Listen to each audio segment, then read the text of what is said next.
I'm the marketing guy behind a tax firm that scaled from 0 to 3 million a year in 3 years. And as I've begun focusing in on my own business and kind of learning the other aspects of business these past 18 months, I've come to realize that marketing may not actually be the most important funnel your business needs in order to scale. Now, if you don't know who I am, my name is Peter Vanderwall and I own Social Club Studios, where we help 7-figure service-based businesses scale to multiple 7 and soon 8 figures per year. And I think about it this way, right? Like, marketing is kind of the lifeblood of the business. It's how you get new dollars in the door. And if you're not getting new sales dollars in the door, then you are inevitably going to die. It's the old saying, if you're not growing, then you're shrinking. But the flip side of that coin is people, especially in a business that's based around a service. A lot of the business content creators who teach how to scale your business, they strictly pretty much teach marketing. And a lot of them come from an info background, so that actually makes a ton of sense because people are not as important in an info business. But Layla Hormozi did a really great keynote on this a couple of years ago. I think it was called The Secret Funnel. And it's about how your hiring and recruitment pipeline is actually just as important, if not more important, than your marketing and sales pipeline. Now, I am by no means an expert on this, but I am an expert in marketing. And so what I've done is I've taken those marketing skills, I've flipped them towards this recruitment and hiring, and I've actually brought some really amazing people onto my team the past 3 to 6 months.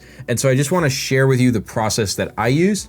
Hopefully it's helpful for you. And ultimately, just use this video to put together the structure. I won't say I'm doing everything perfectly right here, but I think this structure and this process that I'm following is probably what most of us who are sub 5 million a year need to do. So just to outline kind of the steps in this hiring pipeline. So I was putting out job ads on LinkedIn and a few other platforms. I had an application form that applicants would go and fill out to give me all the necessary information. Out of those applications, some of them I would invite to a screening interview. Out of those screening interviews, some of them I would invite to perform a skills test. This is particular to technical talent, obviously. I'm hiring technical talent at the moment, so I don't exactly know how this would work for a manager or like a more soft skill based role.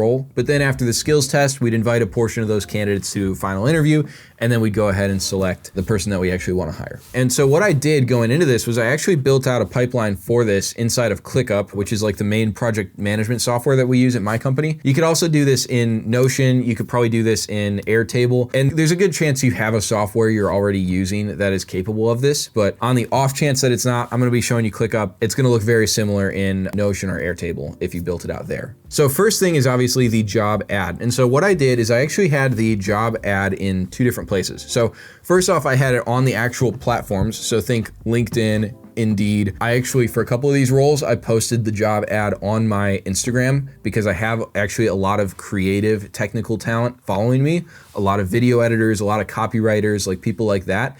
And so for one of these roles, I was hiring a new video editor. And so I literally just posted on my Instagram story, hey, I'm looking for a new video editor. Here's what we're looking for. DM me the word apply if you want to learn more. And so from this Instagram post that I made, I probably got like 200 people DMing me the word apply and clicking the link. To be honest, a surprisingly low amount of them actually filled out the application form, but I think that's fine because there's a lot of friction I actually built into the application form on purpose to make sure that we're only getting a very specific type of candidate. And the cool thing is, one of the guys who came through this is actually a really talented creative video editor, and he's gonna be joining the team here very soon. But typically in the past, the majority of my candidates have just come from regular job ads on LinkedIn where, you know, you put the job description on there and then you spend a certain amount of dollars per day to get it in front of candidates. So here's what I did to actually come up with the job ad itself, like the actual sales copy, so to speak. So going into this, I kind of didn't know what I was doing. And so A, I watched a few videos on it to get a general direction, but B, the more important thing and the more helpful thing, the more tactical thing, so to speak, was I actually used ChatGPT to create a framework for this. And the way I usually do this for anytime I'm trying something new or something that I'm not necessarily an expert at, I'll have ChatGPT create a framework for me, and then I'll have another instance of ChatGPT actually create the job post based on that framework. So what I did, I opened ChatGPT and I said, hey, I need you to create a job description framework for my intern to use for writing job posts. My intern is not the most creative, but they're really, really good at following directions. And so I just need everything that they would need to know to be contained inside of this framework. And so from that, it'll generate a 2 or 3 page long framework that you could put into another chat. But what I found a lot of times is that the first output is like kind of vague and not super helpful. And so what I'll actually do to refine this is I'll say, okay, great. Now make it even more comprehensive with more examples. And so from this, I'll get the ultimate framework for creating job descriptions. And so what I'll do then is I'll copy that entire framework. I'll create a new instance of ChatGPT, open up a new conversation, and I'll say, you are my intern responsible for writing job descriptions for my HR department. I'm going to give you a framework for writing these job descriptions, and I need you to give me an output for it. And then you'll paste the framework in there. And then what I do before hitting enter, the very last thing I'll put in there is, what information do you need about a particular role we're hiring in order to create a good job description for it? So drop that in there, and it's gonna ask you a bunch of questions then about this specific role. There's a tool I like to use, it's called Super Whisper. It's really handy if you're using ChatGPT a lot actually, because what it'll do is it opens this little window on your computer where you can speak into your computer's microphone. It'll transcribe the audio. It's very accurate audio transcription. And then you can just copy that audio into ChatGPT. And so you could literally just open Super Whisper in one tab and have ChatGPT open next to it. So you can just answer through all those questions and in 60 seconds just rattle it off. So much faster than typing it, pro tip. And so now you've given ChatGPT all the information about this specific role, you drop it in there and you'll get a pretty good job description. Now, before we hit publish on any job ad, I'll also create like a presentation style Loom video, basically like a video sales letter for this role, all right? So basically I'll just put together a slide deck, walk through this in a Loom video. It's very raw. There's a lot of like me stumbling or like, ums and uhs. It doesn't need to be polished. But basically what I went over for this was, why work with us? What are the pros and what are the cons of working with us? What does our company do so they know exactly what we do and how their role fits into that? Our core values, are you a perfect fit? And then I went over a few qualifications where if you meet these, then you are a perfect fit for this role. Required skills and experience that we want to see from candidates. And then next steps. So what do they do after watching this video? Essentially just going through the job description in video format. So I'll put this link on the job ad kind of fairly high up so people actually get to it. They can watch the video or they could just read the job description. And then I'm going to send them to my application form.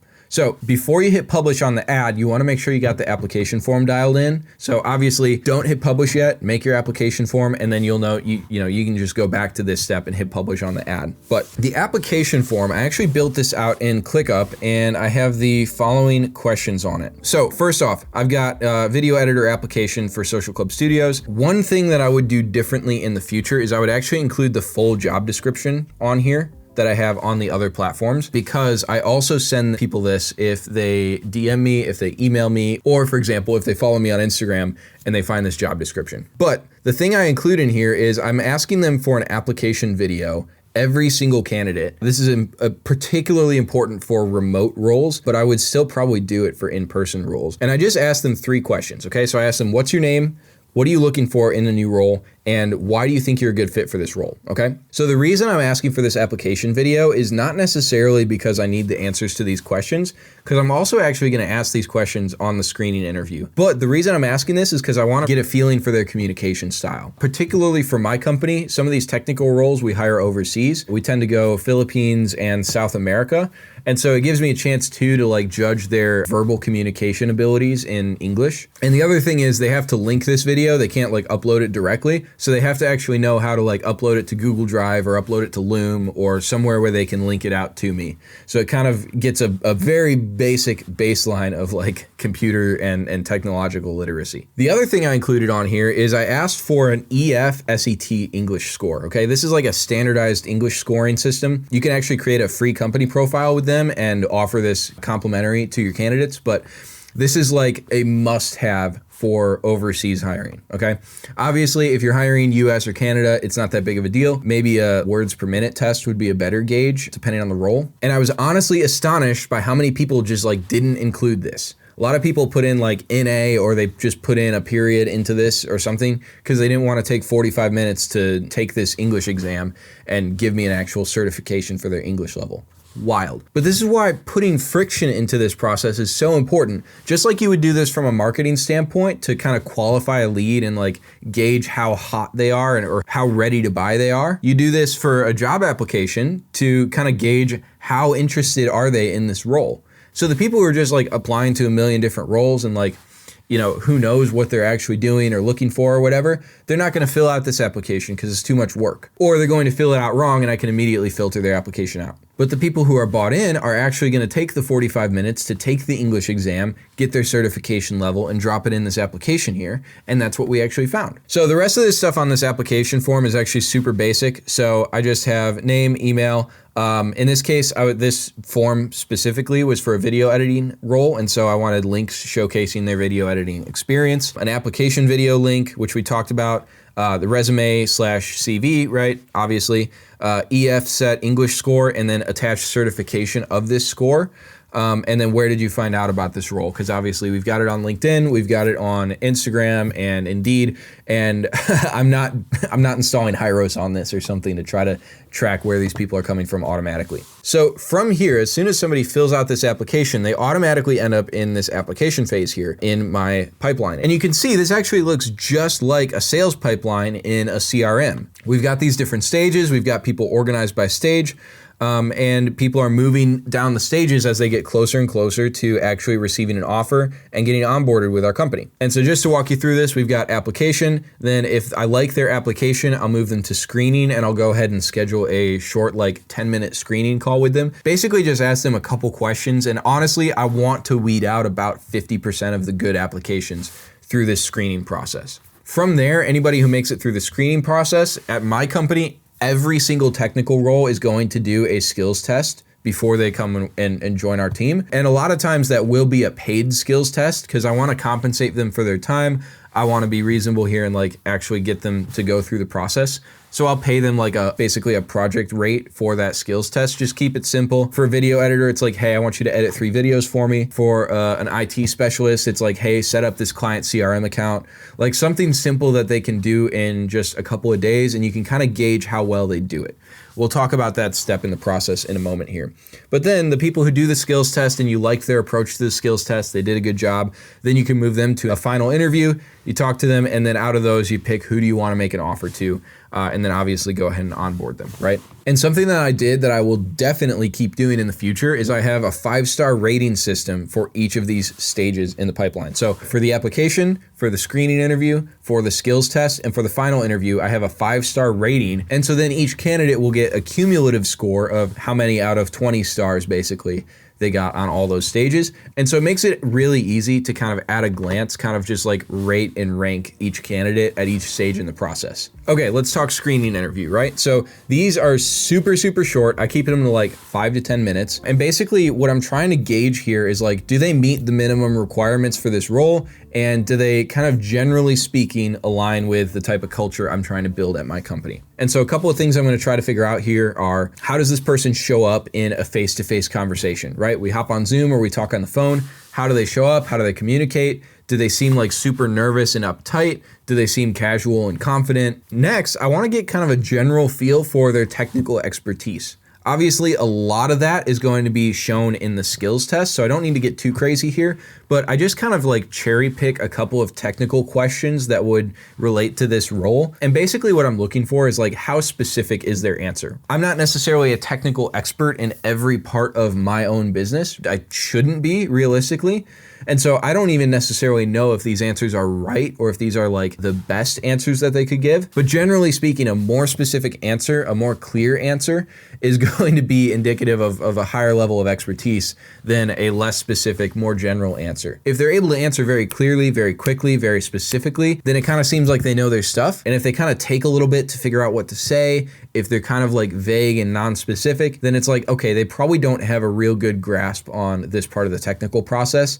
Maybe they're not a good fit. And then the last thing I want to gauge here is just like their interest and their enthusiasm about this role and about our company. So like, are they actually interested in this role and working at this company? Or are they just kind of like looking for a new place to get a paycheck from? And so again, I'm just cherry picking a couple of questions related to kind of culture and values to try to figure out, are they a good fit here? One of our core values here is extreme ownership. And so a lot of times I'll ask them a question related to that, right? Like, if something goes wrong in a project, it's not necessarily clear who's to blame. Like, how do you handle that situation? If they start talking about like figuring out who went wrong where, then I know that maybe it's not the greatest culture fit. But if they start talking with, I want to figure out where I'm responsible or where I could have done better, then I know that actually this person is probably a really good candidate for the role, at least from a culture and values standpoint. Okay, so next we've got the skills test. And so for here, I kind of have the mantra of like, throw them into the fire and see what happens. I remember my first job back in high school was at a bicycle store, like a high-end, like a Trek bike store, if you're familiar with the brand. But they, you know, their cheapest bike was like $500 all the way up to like, you know, $20,000 custom bicycles. And when I got hired there, it was like the very beginning of their busiest season of the year. This is like beginning of April, right? Like that's the start of kind of the season where people are actually like spending time outside. They're bringing in their bikes to get them tuned up and ready for the season, all that kind of stuff. They didn't really have the time or the manpower to properly train me. And so they kind of did the best they could, but it was basically my responsibility to just like figure it out. So I spent my first like 2 weeks just assembling a couple bikes, learning the product catalog, and just talking to customers and being very open about the fact that I was new and had no idea what I was doing. And within about 2 or 3 months, I was kind of crushing it. And so I look at that as an example of like, hey, I was able to find the resources I need to figure it out, but nobody was really there holding my hand to do it for me. And it ended up working out, and that was a great job for a couple years. And the cool thing with a skills test is oftentimes you'll find out how well a candidate actually aligns with your core values, right? So one of our core values is extreme ownership, and recently we were hiring like an IT specialist to kind of handle the technical side of our client CRM accounts and our automations and softwares and everything. And so the skills test for this was just to set up a fake client CRM account. Here's all the materials you would have in the role. Here's no instructions on how to do it. Here's access to the software. Figure it out. Now, I actually got these candidates started on this skills test, and I went out of town for a couple of days. And so I was off of Slack for like 3 days probably. And so when I came back, I had messages from 2 of the candidates telling me that they needed a credit card attached to the CRM account to, you know, kind of finalize the setup. In the meantime, one candidate just kind of sat around and waited for me to go in there, attach a credit card, and then let him kind of finish the setup. But the other candidate actually attached her own credit card, completed the setup, and then was just like, I hope he reimburses me for doing this. But I look at that as, hey, she took the outcome into her own hands. That shows me this is really a great candidate for the role. Also, she did a great job on the technical aspect of it. And so that was kind of the moment when I was like, okay, this is probably the person I'm gonna hire. So moving on to the final interview, okay? And for me, this is just to like debrief the skills test. Again, I'm mostly hiring technical roles at this point in time. So there's less of that like soft skills kind of stuff you have to figure out, less of that personality type stuff you have to figure out. So this would probably look completely different hiring a manager or a sales director or something like that. And so probably a lot of you know way better than me, and you'll tell me I'm doing this all wrong, but here's basically what I do for these. So first off, I'm asking specific questions about the skills test and about their approach to it. Basically, I just want to like understand why they made the decisions that they did. And a lot of times I'll find out like ways we could be doing things better internally. And by the way, the more I learn from this part of the interview, kind of the higher up that candidate goes in my ranking, because that shows that they have technical knowledge beyond my own, which is super, super important for these technical roles. From there, I'll kind of lay out the specifics of the job, and I'll ask questions related to those to kind of make sure that this is actually going to work out. And then based on all the information they have about the company and about the role at this point, I want to kind of assess their understanding of how they fit into the bigger picture at the company. One of my favorite questions here is like, how does your role make the company more money? If they have a good understanding of that, then they've probably got a decent feel on how to prioritize tasks, how to gauge when something's going wrong, you know, what does success look like in this role? And if they don't understand that, and I've given the information they would need to kind of figure that out, then it's probably not going to work out long term. They're probably going to be focused on all the wrong stuff, and it's just not going to be good. And then from there, we'll just get into like comp, hours, kind of, you know, expectations, their questions about the role, and then we'll go into next steps. So last thing I want to cover here is just the job offer itself. Okay, so again, I just wrote this with ChatGPT. I think I did a pretty good job. I think it covers all my bases. And so I want to show this to you here, as this is not the expert way of doing it right, but this works well for me, and you know, maybe you can borrow from it. So I just have this intro section here, basically with position details, you know, title, employment type, start date, all that kind of stuff. And then going on from here, compensation, we'll cover that. And then responsibilities. And so we want to bullet point a couple things. We want to make it clear that this is not exhaustive, and then we want to make it clear what the ultimate goal out of this role is. And so for this one, this was a technical like IT specialist. The ultimate goal is to get me completely out of day-to-day operational tasks related to our IT. Now, contingencies, this is important, especially for technical work, okay? So this offer is contingent upon the following conditions, okay? Number one, work for hire. All work created during your employment with Social Club Studios will remain the sole property of the company. And then number 2 is I have a probationary period where the first 30 days, I can terminate the agreement or they can terminate the agreement with no notice, no consequences, no harm done, no hurt feelings, right? Now, I do not consider this offer letter like a contract, right? I have a separate employment agreement that I have everybody sign that has all the legalese in there, but this is just designed so they can read this and they can know kind of the basics of them, because I'm kind of assuming most of them don't actually read and fully understand everything inside the employment agreement, because just like nobody does, right? So moving on to next steps, this is just the last thing. If you choose to accept this offer, please sign and return a copy by whatever date. And then upon acceptance, we'll go ahead and onboard you, which includes X, Y, and Z, okay? Again, setting expectations. What should they expect, right? And then this has all kind of the formal language and all that kind of stuff in there that makes it feel legit. But that's basically it.